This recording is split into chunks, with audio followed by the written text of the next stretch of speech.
ሰላም ጤና ይስጥልን አድማጭ ተመልካቾቻችን ታህሳስ 28 2018 ዓ.ም ላይ እንገኛለን። በዚህ ሰዓት የተለያዩ መረጃዎችን ይዣለሁ። በነገው ዕለት በመላው ኦርቶዶክስ እምነት ተከታዮች ዘንድ በኢትዮጵያ የገና በዓል በድምቀት ይከበራል። እንኳን ለገና በዓል ከወዲሁ አደረሳችሁ ማለት እፈልጋለሁ። በዓሉ የሰላም የጤና እንዲሆንላችሁ እንደዚሁ ምኞቴን እገልጻለሁ። በዚህ ሰዓት የተለያዩ መረጃዎችን ይዣለሁ። በርካታ የግንባር መረጃዎችን ይዣለሁ። በዚህ ሰዓት ከያዝኳቸው የግንባር ዝርዝር መረጃዎች መካከል በምዕራብ ወሎ በ11 ወረዳዎች ላይ ውጊያ እየተደረገ ነው የሚገኘው። ይህ መጠነ ሰፊ የተባለ ዘመቻን በተመለከተ ዝርዝር መረጃዎችን ይዣለሁ።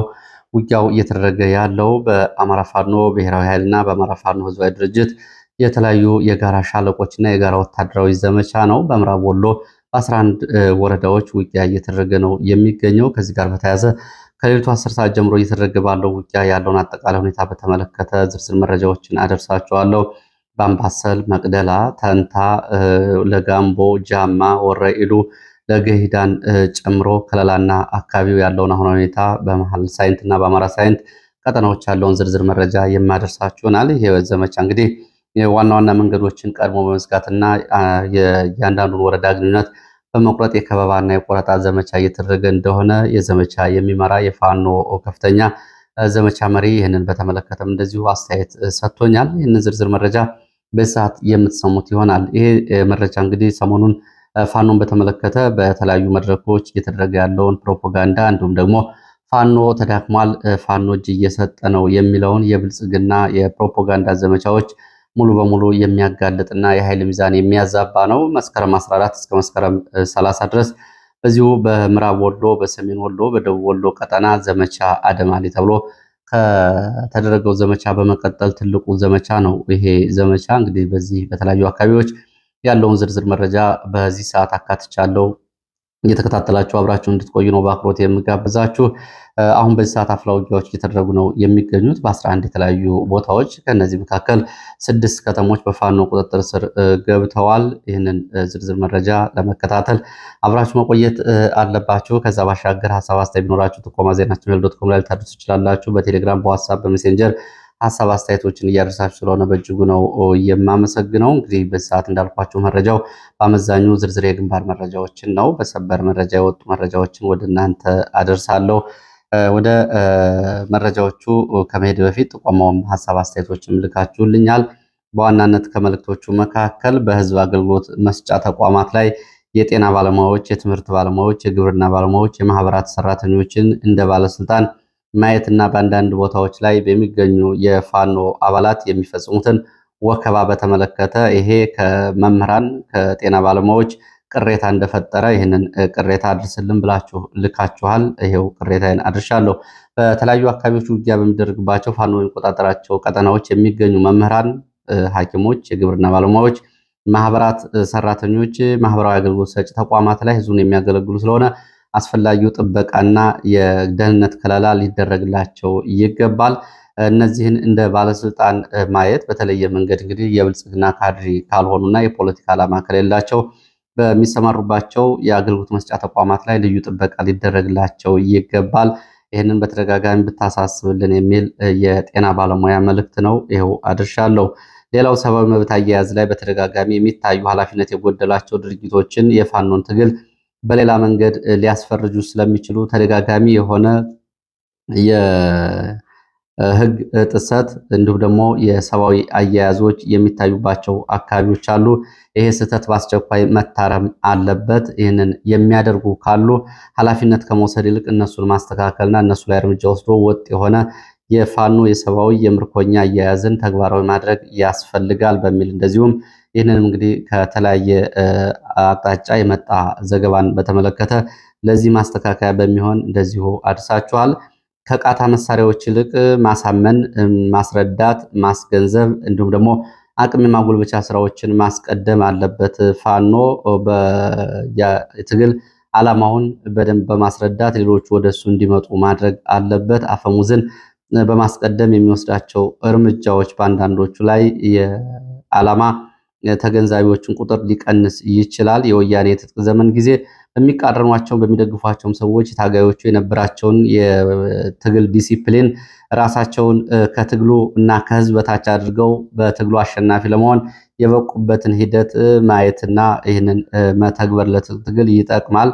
ተቀባይነትን ለማግኘት በቀላሉ ታማኝነትን ለማግኘት ራስን ለህዝብ ዓላማ እንደሰጡ ከትግል በታች አድርጎ ማየት ያስፈልጋል የሚል እንደዚሁ ይህን አስተያየት አድርሳቸዋል። አንዳንድ የፋኖ አባላት፣ አመራሮች፣ ደጋፊዎች ጭምር የሚታየው ራስን ከህዝብ በላይና ራስን ከትግል በላይ አድርጎ መታየት እና መታበይ ረጅም መንገድ የሚያስኬድ አይደለም። ይሄ ሊስተካከል ይገባዋል። ይሄ ነውርም ጭምር ነው። ለህዝብ ዓላማ የቆመ ሰው የራሱ የሚለው አንድም ነገር አይኖረውም የሚል አስተያየት አድርሳችሁኛል። አመሰግናለሁ። ከደብረ ብርሃን እንደዚሁ ከለንደን እና ከአዲስ አበባም የተለያዩ ጥቆማና አስተያየቶችን አድርሳችኋል። በእጅጉ አመሰግናለሁ።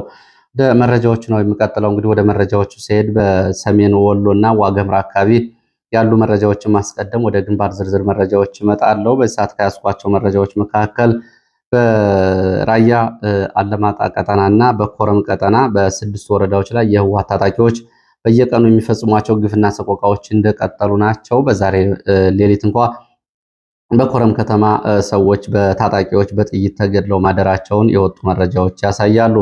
በኮረም ቀጠና የሚፈጸመው የህወሓት ግፍና ሰቆቃ እንደቀጠለ ነው። ወጣቶች ተገድለዋል። የሃይማኖት አባቶች በአደባባይ እንዲዋረዱና እንዲባረሩ ተደርገዋል። ቤተክርስቲያን መዋቅር ፈርሶ በሌላ የህወሓት ወኪሎች እንዲተካ መመሪያ ተሰጥቷል። ደብዳቤ ተጽፏል። አዋጅም እንደዚሁ ታውጇል የሚል መረጃ ነው ያለው። በዛሬው ዕለት አንድ የጤና ባለሙያ በህወሓት ታጣቂዎች ተገድሎ ተገኝቷል። በኮረም ከተማ በህወሓት ታጣቂዎች የተገደለው የሆስፒታል ሰራተኛ አማራ አለሙ ይባላል። ሌሊት ተገድሎ ነው የተገኘው። በተለምዶ ኮረፌ ተራ እየተባለ በሚጠራው የኮረም ከተማ አካባቢ በታጣቂዎች በጥይት ተደብድቦ ነው እየተገደለው። አስከሬኑ ከኮረም ከተማ ወደ ገረ ቆላ ሰሰላ ተብሎ ወደሚጠራ የትውልድ ቀበሌው መላኩን የመረጃ ምንጮች ገልጸዋል። በሌላ መረጃ እንደዚሁ የከተማው አንድ የመንግስት ሰራተኛ የውሃ ልማት ሰራተኛ የሆነ ሰው በህወሓት ታጣቂዎች ጥቃት ደርሶበት አሁን በማይጨው ሆስፒታል በጽኑ ህሙማን ሕክምና ክፍል ውስጥ ይገኛል ነው የተባለው። ይህንን በተመለከተ የኮረም ከተማ ማጎሎ አካባቢ ኗሪ የሆነው አሰፋ ከበደ አለመ በህወሓት ታጣቂዎች ጥቃት ተፈጽሞበት ሆስፒታል ገብቶ ለሪፈር ወደ ማይጨው ሆስፒታል ሄዷል። አሁን በጽኑ ህሙማን ውስጥ ህክምና ላይ ይገኛል። የኮረም ከተማ የውሃና ፍሳሽ አገልግሎት ሰራተኛ እንደሆነ መረጃው ያሳያል። እነዚህ እንግዲህ የተገደሉትና ጥቃት የደረሰባቸው የህወሓትን የአካባቢውን ወረራ በመቃወማቸው ነው ተብሏል። እንግዲህ በተለይ በአማራ ማንነትና ወደ አማራ ክልል አካባቢው በመተዳደር አለበት የሚሉ ጥያቄዎችን የሚያነሱ መሆናቸው ታውቋል። ቀደም ብሎም በዚሁ በመምህር ሙልጌታ ካሴ እንዲሁም ደግሞ የሚሊሻ ኃላፊው ጎፌ አሊን ጨምሮ ሌሎችም ቴክኒክና ሙያ ኮሌጅ በሚገኝ የህወሓት የታጣቂዎች ወታደራዊ ማሰቃያ ውስጥ ተወስደው እየተሰቃዩ መሆናቸውን ቤተሰቦቻቸው ገልጸዋል። በተመሳሳይ በትላንትናው ዕለትም እንደዚሁ በላይነህ ገብረ ማርያም የተባለ ወጣት ከኮረም ከተማ በህወሓት ታጣቂዎች ተይዞ ወደ ቴክኒክና ሙያ የሚገኝ ወታደራዊ ማሰቃያ ካምፕ ተወስዷል ተብሏል። በሌላ ዜና በኮረም ከተማ የሚገኘውን የኢትዮጵያ ኦርቶዶክስ ተዋሕዶ ቤተክርስቲያን ሰበካ ጉባኤ አመራሮች በታጣቂዎች ታስረዋል። በታሰሩትና አካባቢውን ለቀው እንዲሰደዱ በተደረጉት የሰበካ ጉባኤ አመራሮች እና የሃይማኖት አባቶች ምትክ ሌላ የትግራይ የመንበረ ሰላማ ቤተ ክህነት ተወካዮች በደብዳቤ ይሄ በቀጥታ ነው በነገራችን ላይ በአካባቢው የህወሓት ታጣቂዎች አዛዥ በደብዳቤ ተሰናብተዋል። ሌሎች ደግሞ ተተክተዋል። ይህን ለማድረግ 11 ታጣቂዎች ተሰብስበው ነው ምርጫ ያደረጉት። የሰበካ ጉባኤ ተወካይ ተመርጧል በህዝብ ለማለት።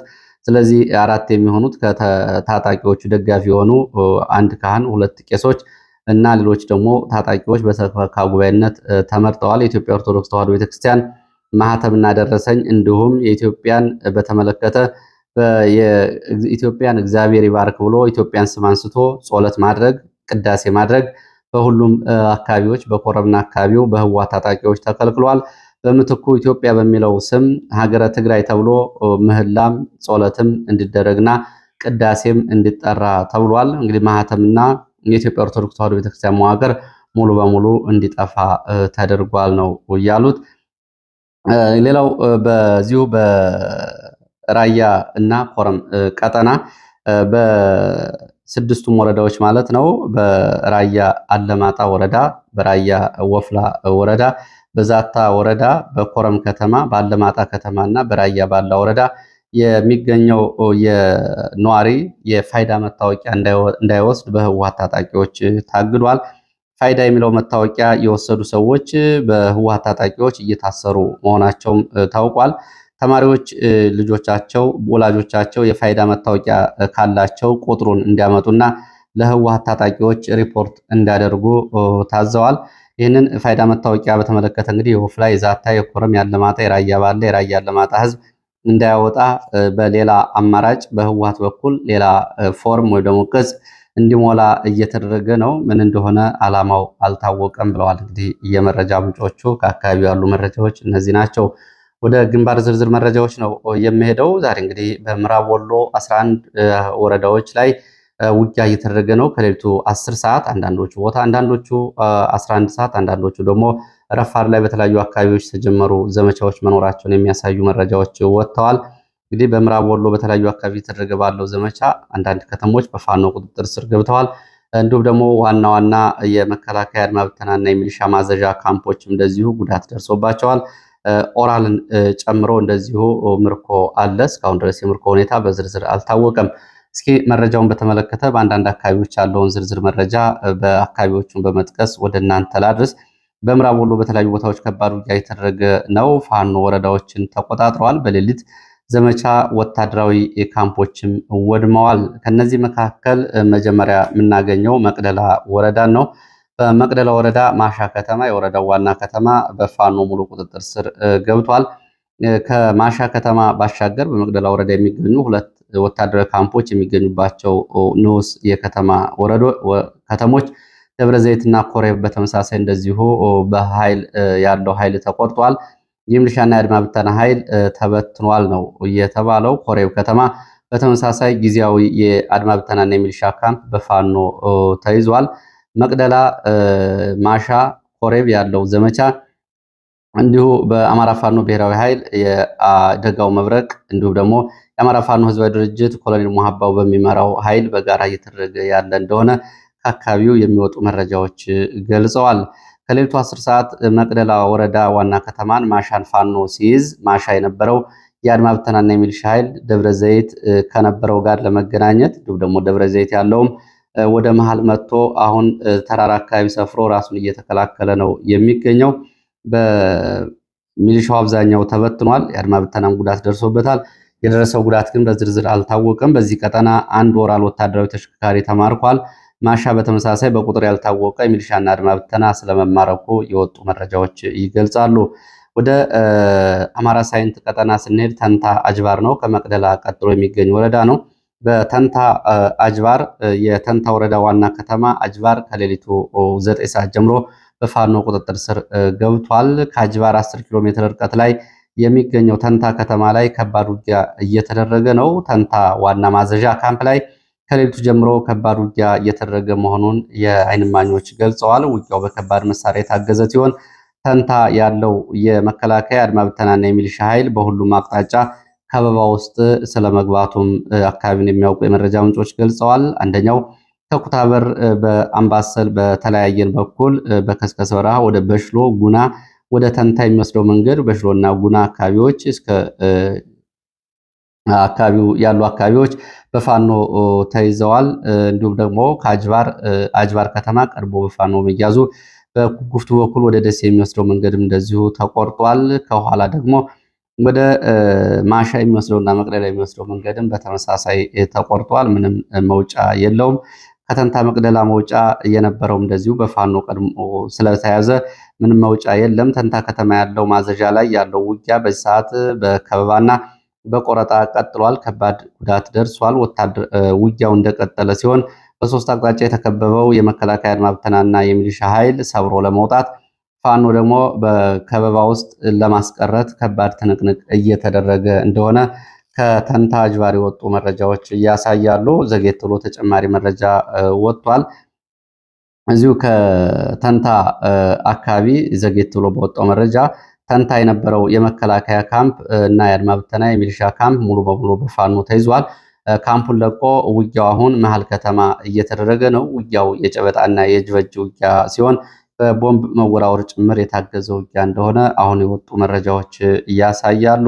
ሳይንት አጅባር እንደዚሁ በዚህ ማለት ነው ነሆሮ ሜዳ ተብሎ የሚጠራው ጊዜያዊ የሚሊሻና ወታደራዊ ካምፕ እንዲሁም ደግሞ ወደ አምባ ማርያም መውጫ ያለ የአድማ ብተና ካምፕ ሌሊት 9 ሰዓት ጀምሮ እንደዚሁ ጥቃት ተፈጽሞበት ጉዳት ደርሶበታል። ይሄ ተንታና አካባቢው ያለው ነው። ወደ አምባሰል ስንመጣ በተመሳሳይ በአምባሰል ቀጠና ሁለተኛ ቀኑን የያዘ ውጊያ እየተደረገ እንደሆነ ነው እየተገለጸው። ከግሸን ተራራ በቅርብ ርቀት ጅብ ጎዶ ተብሎ በሚጠራው ቦታ ሁለተኛ ቀኑን የያዘ ውጊያ በዚህ ሰዓት እየተደረገ ነው።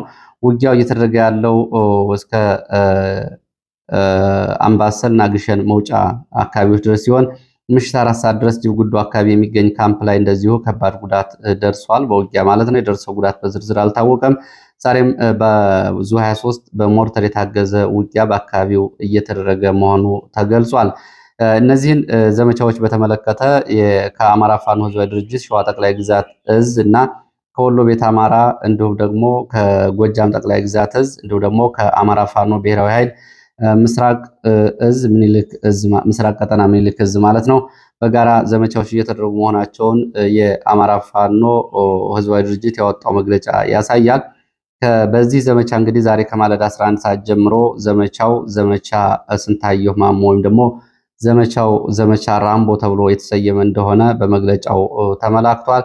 11 ሰዓት ጀምሮ በ11 ወረዳዎች መጠነ ሰፊ ዘመቻ እየተደረገ ሲሆን ሁለቱም እንግዲህ የፋኖ እዞች የአማራ ፋኖ ብሔራዊ ኃይልና የአማራ ፋኖ ህዝባዊ ድርጅት በጋራ በከለላ ወረዳ ጤርጤራ፣ ጃማ፣ ደጎሎ፣ ተንታ፣ አጅባር፣ መቅደላ፣ ወግዲ፣ ልጓማ፣ ውጫሌ፣ ለገሂዳ፣ ለጋምቦ በተመሳሳይ ወደ ተለያዩ አካባቢዎች ሐይቅን ጨምሮ እያደረጓቸው ያሉ ውጊያዎች እንደሆኑ መግለጫው በዝርዝር ያሳያል። ከመግለጫው ባሻገር ወደ መረጃዎቹ ስመለስ ከለላ ወረዳ እንደዚሁ ከባድ ውጊያ እየተደረገ እንደሆነ የመረጃ ምንጮች ገልጸዋል። በከለላ እየተደረገ ያለው ውጊያ ከሌሊቱ 11 ሰዓት የጀመረ ሲሆን በዚህ ቀጠና ምናልባት እየተደረጉ ያሉት ውጊያዎች የኃይልና የውጊያ የስበት ማዕከል ይሄ እንደሆነ የዓይን እማኞች ገልጸዋል። ፋኖ አብዛኛውን የከለላ ከተማ አካባቢዎችን ተቆጣጥሯል። ከባድ ውጊያ እየተደረገ ነው። የሁሉም ውጊያዎች የስበት ማዕከል ይሄ እንደሆነ የሚገልጹት የመረጃ ምንጮች ከካላላ በተለያዩ አቅጣጫዎችም እንደዚሁ ውጊያዎች ሲደረጉ አርፍደዋል። አንደኛው ጃማ ወረዳ ነው። በጃማ ወረዳ ደጎሎ ከተማ ከባድ ውጊያ ተደርጓል። ውጊያው ጃማ ወዲያ ተብሎ ከሚጠራው አካባቢ እስከ ሆስፒታል ድረስ ነው በከተማው ውስጥ ውጊያ ሲደረግ የነበረው። እዚህ አካባቢ ሲደረግ የነበረው ውጊያ ቻይና ካምፕ መውጫ የአድማ ብተናና የሚሊሻ ካምፕን ጨምሮ በሌሎች አካባቢዎች ከባድ ውጊያ ተደርጓል። በዚህ ውጊያ ከጃማ ደጎሎ ወደ ካራ ምሽግ ወደ አዲስ አበባ መራቤቴ ማለት ነው የሚወስደው መንገድ ሙሉ በሙሉ አገልግሎት ተቋርጧል። በእርግጥ ወትሮም በጦርነት ምክንያት ብዙ ትራንስፖርት አልነበረውም። ዛሬ በዚህ ምክንያት ትራንስፖርት ቆሟል። እንግዲህ ወደ ካራ ምሽግና ሚዳ መራኛ አካባቢ ያለው ጉዞ በዚህ ውጊያ የደረሰው ጉዳት አልታወቀም። ውጊያ ወደ 4 ሰዓት አካባቢ ጃማ ከተማ ወጣ ብሎ እየተደረገ ነው። ጃማ ከተማ የነበረው ውጊያ ቆሟል ሲሉ የዓይን እማኞች ገልጸዋል። ሌላው ወረኢሉ ነው። ወረኢሉ ከተማ ዙሪያ እንደዚሁ ከሌሊቱ ጀምሮ ከባድ ውጊያ እየተደረገ ሲሆን በዚህ ሰዓት ክሬ ማርያም ተብሎ በሚጠራ ቦታ ውጊያ እየተደረገ እንደሆነ የመረጃ ምንጮች ገልጸዋል። በሞርተርና በድሽቃ የታገዘ ውጊያ ነው እየተደረገ ያለው። ከወረኢሉ ወደ ክሬ ማርያም ተብሎ ወደሚጠራው አካባቢ ተጨማሪ ኃይል ስለመንቀሳቀሱ የዓይን እማኞች ገልጸዋል። ሌላው በዚሁ ምዕራብ ወሎ ለገሂዳ ወረዳ ነው። በለገሂዳ ወረዳ 2 ከተሞች በፋኖ ቁጥጥር ስር ስለመግባታቸው የዓይን እማኞች ገልጸዋል። አንደኛው ወይናምባ የወረዳው ከተማ ነው። በዚህ ከተማ ዙሪያ ውጊያ እየተደረገ ሲሆን በዚህ ውጊያው እንደቀጠለ ነው። የወረዳው ዋና ከተማ ባሻገር በሉጋማ ተብሎ የሚጠራው ከተማም እዚሁ የሚሊሻና የአድማ ብተና ካምፕ በፋኖ ተይዟል። ውጊያ እየተደረገ ነው። በአመዛኙ እንግዲህ ወይናምባ በከፊል እንዲሁም ደግሞ ልጓማ ሙሉ በሙሉ በፋኖ መያዙን መረጃዎቹ ገልጸዋል። ዛሬ በምዕራብ ወሎ የተከፈተው ዘመቻ ስንታየው ማሞ ወይ ደግሞ ራምቦ የተጠና ዘመቻ እንደሆነ የፋኖ ዘመቻ መሪዎች ገልጸዋል። ሁሉም መንገዶች፣ መጋቢ መውጫ አውራ ጎዳናዎችን በመቆጣጠር የዝና የሎጂስቲክ ሰንሰለት እንዲቋረጥ ተደርጎ ነው ዘመቻው የተደረገው። እንግዲህ በየትኛውም ካምፕ ተጨማሪ ሎጂስቲክ እና ኃይል ማቅረብ አይቻልም ባለው ዘመቻ ምክንያት ነው እያሉት። በዚህ ምክንያት እንግዲህ ከመቅደላ ተንታ ጅባር፣ ከተንታ ጅባር ከደሴና ከአምባሰል ከጊምባ ያለው መንገድ ተቆርጧል። ከለላ ከወረይሉ በጃማ ደጎሎ ለጋምቦ ለገሂዳ ከወግዲ ያሉ መንገዶች እንደዚሁ በዘመቻ ምክንያት ተቆርጠዋል። ዘመቻው ለቀናት ይቀጥላል። መጠነ ሰፊ ዝግጅትና እቅድ ተይዞበት ነው ይሄ የጋራ ዘመቻ የተከፈተው የሚሉት የፋኖ ወታደራዊ አዛዦች ምዕራብ ወሎ 11 ወረዳዎችን ነፃ ለማውጣት ያለመ ዘመቻ ነው። በዚህ ሰዓት ከደሴ ወደ ኩታበር በተንታ በኩል ወደ አጅባር እና መቅደላ ያለው መንገድ በፋኖ ተይዟል። ጉና ወይም ደግሞ በሽሎ ተብሎ የሚጠራው አካባቢ ከደሴ ወደ ወረይሉ ያለው መንገድም በተመሳሳይ ወረይሉ ዙሪያ እንዲሁም ወደ ጃማ መውጫ ያለው እንግዲህ ከሚዳ መራኛ ወደ ጃማ ያለው መንገድም እንደዚሁ በፋኖ ተይዟል። ከደሴ ከለላ ለገሂዳ ለጋምቦ ሉጋማ ያለው ዋናው መንገድም በተመሳሳይ በእነዚህ አካባቢዎች ባለው ውጊያ ምክንያት መንገዱ ተይዟል። ከመቅደላ ተንታ ጅባር ሁሉ መንገዶች ወደ ምዕራብ ወሎ እንግዲህ በአብዛኛው በፋኖ መያዛቸውና መዘጋታቸው ነው የተገለጸው። ምናልባት ውጊያ ስለሆነና የውጊያ መረጃዎች ስለሆኑ ይህንን መረጃ እየተከታተላችሁ ባላችሁበት ሰዓት አንዳንድ ተለዋጭ ነገሮች ሊኖሩ ይችላሉ። ወይ ወደኋላ መውጣት ወይ ደግሞ ወደፊት መግፋት የቦታና የቁጥጥር ሁኔታ ሊለዋወጥ ይችላል። እንግዲህ ይህንን በተመለከተ ወታደራዊ ኪሳራን በተመለከተ በሁሉም ቦታዎች ያለው ወታደራዊ ኪሳራ፣ ሰብአዊ፣ ቁሳዊ ኪሳራ በዝርዝር አልታወቀም። ኦራል ላይ የተጫነ የአየር መቃወሚያና አስተኳሽ በአንድ አካባቢ ስለመማረካቸው የወጣ መረጃ አለ፣ ወደፊት የሚረጋገጥ በፋኖ ቁጥጥር ስር ውሏል። ከመስከረም 14 እስከ መስከረም 30 በወሎ ቀጠና ዘመቻ ደማሊ ከተደረገው ዘመቻ በመቀጠል ይሄ ትልቁ ዘመቻ እንደሆነ የፋኖ ዘመቻ መሪዎች ገልጸዋል። ዘመቻው ሰሞኑን በፋኖ ላይ የተከፈተውን እና እየተሰራ ያለውን ፕሮፓጋንዳ የሚያጋለጥ ቀጣይ ለሚደረጉ ዘመቻዎች ወሳኝ ቦታዎችን እና ሰፊ ቀጠናን ነፃ ለማውጣት በዋናነት የብልጽግናን ኃይል ለማዛባት እና ወታደራዊ ትጥቅና ሎጂስቲክን በውጊያ ለማሟላት የታሳቢ ያደረገ ዘመቻ ነው ሲል የፋኖ ዘመቻ መሪ ፋኖ ድርሳን ብርሃኔ ይህንን ገልጿል። ውጊያው እየተደረገ ስለሆነ ያለው ዝርዝር ጉዳትና ሁኔታዎችን ገና ለማሳወቅ አሁን አይቻልም ሲል ነው እየገለጸው። እንግዲህ ከፋኖ ህዝብ ግንኙነቶች እንዲሁም ደግሞ ከሚመለከተውም ሌላ አካል ያለ መረጃ ካለው ወደ እናንተ ይደርሳል። ወደ ሌላ መረጃችን ስንሄድ ወደ ሰላሌ የሚወስደን መረጃ ነው የማደርሰው። ላለፉት 6 ዓመታት ከአዲስ አበባ በሰላሌ በኩል ወደ ጎጃም ጎንደር በሚወስደው መንገድ በየቀኑ ሰዎች ይታገታሉ፣ ይገደላሉ። ይሄ ላለፉት 3 ወራት ቆም ብሎ የነበረ ቢሆንም በትላንትናው ዕለት በ3 ተሽከርካሪ ላይ ከአዲስ አበባ ወደ ጎሐጽዮንና ጎጃም ሲሄዱ የነበሩ ተሳፋሪዎች ታግተዋል፣ ተገድለዋል። እንዲሁም ደግሞ ከባድ አካላዊ ጉዳት ደርሶባቸዋል። በ3 ተሽከርካሪዎች ላይ ጥቃት ተፈጽሟል። አንድ ኤፍኤም አውቶቡስ፣ አንድ አባዱላ እና አንድ ሃይሩፍ ሚኒባስ ላይ በነበሩ 3 ተሽከርካሪዎች ላይ ነው ጥቃት የተፈጸመው። በጥቃቱ 6 ተሳፋሪዎች ሲገደሉ 10 የሚሆኑት ደግሞ ቆስለው ሆስፒታል ገብተዋል። 6ቱ ከባድ ጉዳት የደረሰባቸው ስለሆነ ቀዶ ሕክምና ተደርጎላቸዋል ብለዋል። 45 በላይ የሚሆኑ ተሳፋሪዎች ታግተው ተወስደዋል። እገታውና ጥቃቱ የተፈጸመው ባለፉት 6 ዓመታት 21 ጊዜ ተሽከርካሪዎች ታግተው ከ21 ተሽከርካሪዎች ላይ ተሳፋሪዎች በታገቱበት በሰላሌ ቀጠና በሰላሌ ማለት ነው ደገም ወረዳ ኢስት አፍሪካ ሲሚንቶ ፋብሪካ እና አሊዶሮ ተብሎ በሚጠራው ቦታ መካከል በሚገኝ እንደዚሁ ቦታ ላይ ነው ትላንትና የሸኔ ታጣቂዎች ይህንን እገታና ጥቃት እየፈጸሙት። እንግዲህ ሸኔ ታጣቂዎች ናቸው ጥቃቱን የፈጸሙት ቢባልም የአካባቢው ባለስልጣናት እንዲሁም ደግሞ የጸጥታ አመራሮች ከሚገኘው ገንዘብ ላይ የጥቅም ትስስር ስላላቸው ሆን ተብሎ በዋናው መንገድ ላይ ይሄ እገታና ይሄን ያክል ጥቃት ሲፈጸም በድጋፍ መልክ እንደዚሁ እንዲሁም ደግሞ ባላየ መልክ ለማለፍ ተሞክሯል። ይሄ ጥቃት ከተፈጸመበት በቅርብ ርቀት የመንግስት የጸጥታ ኃይል የኦሮሚያ ልዩ ኃይልም እንደዚሁ ይገኛል ሲሉ ነው የጠቀሱት። ሌላው እንግዲህ በሁለቱ ተሽከርካሪዎች ሚኒባሶቹ ጎሐጽዮን የሚሄዱ ሲሆኑ አንዱ የጥቃት የደረሰበት አውቶቡስ ደግሞ ኤፍኤም አውቶቡስ ከአዲስ አበባ ደብረ ማርቆስ ሙሉ ተሳፋሪ ይዞ ይሄድ የነበረ እንደሆነ መረጃው ጠቁሟል። ሌላው ቅድም ከነበረው መረጃችን ወደ ወሎ ተጨማሪ መረጃ ዘግየት ብሎ የደረሰ በገነቴ ከተማ አቅራቢያ ተሽከርካሪ ላይ የደፈጣ ጥቃት ተፈጽሟል። በሁለት ወታደራዊ ተሽከርካሪዎች ላይ በተፈጸመ የደፈጣ ጥቃት ጉዳት ደርሷል። ይህንን ተከትሎ በአካባቢው ውጊያ እየተደረገ መሆኑን መረጃዎቹ ጠቁመዋል። ሌላው የመጨረሻ መረጃችን ወደ አፍሪካ ቀንድ የሚወስደን መረጃ ነው። በአፍሪካ ቀንድ ጉዳይ ቱርክና አረብ ኤሚሬትስ ስለመነጋገራቸው የወጡ መረጃዎች ያሳያሉ። የቱርኩ ፕሬዚዳንት ረሰብ ጣይብ ኤርዶጋን እንዲሁም ደግሞ የአረብ ኤሚሬትሱ ተወካይ አንዳንዴ ንጉስ አንዳንዴ ፕሬዚዳንት ይሆናል ከቢን ዛይድ ጋር ነው የተወያዩት። ሁለቱም ኤርዶጋንና ቢን ዛይድ በንግግራቸው ጋዛን፣ ሶማሌላንድን እና የመንን የተመለከተ ውይይት ማድረጋቸውን መረጃዎቹ ዘግበዋል። እንግዲህ በሁለቱ ሀገራት ላይ ሁለቱም የተለያየ ፍላጎት ያላቸው መሆኑ ይታወቃል። ሁለቱ ሀገራት ለበርካታ ዓመታት ዲፕሎማሲያዊ ግንኙነታቸው ሻክሮ የቆየ መሆኑ ይታወቃል። የቱርክና የተባበሩት አረብ ኤሚሬትስ በዚህ በንግግራቸው ላይ እንግዲህ ጋዛ ያለውን የእስራኤልን ሰብአዊ ጥሰት ማስቆም አለብን ብለዋል ኤርዶጋን። በነገራችን ላይ ኤርዶጋን እንግዲህ እስራኤል ባልታሰበ ሰዓት ጥቃት ልትፈጽምበት ትችላለች በሚል ወታደራዊ የድሮን የጀት እንዲሁም ደግሞ የአየር ኃይል ዝግጅት እያደረጉ ነው የሚገኙት። የጋዛውን ሁኔታ እናስቁም ብለዋል። ከዛ ባለፈ ቱርክ ለሶማሊያን አንድነት እንዲሁም ደግሞ የየመንን አንድነት አክብራ ድጋፍ ታደርጋለች ብለዋል። በዚህ ላይ እንግዲህ የሚመለከተው ጉዳይ ምንድነው? ቱርክ የሁለቱን ሀገራት ሉዓላዊ አንድነት አከብራለሁ ብትልም የተባበሩት አረብ ኤሚሬትስ ግን ሞቃዲሾን አንድነቷን በመበታተን ያው ለሶማሌላንድ እውቅና እንዲሰጥ ግፊት ከሚያደርጉ ሀገራትና በቀጠናው ወታደራዊ ስምሪት ካደረጉ ሀገራት ትገኛለች። የሱዳንን አንድነት አደጋ ላይ ጥላለች። የየመንን አንድነት አደጋ ላይ በመጣል እንደዚሁ ደቡብ የመንን ለመገንጠል እየተንቀሳቀሰች ያለች መሆኗ ነው።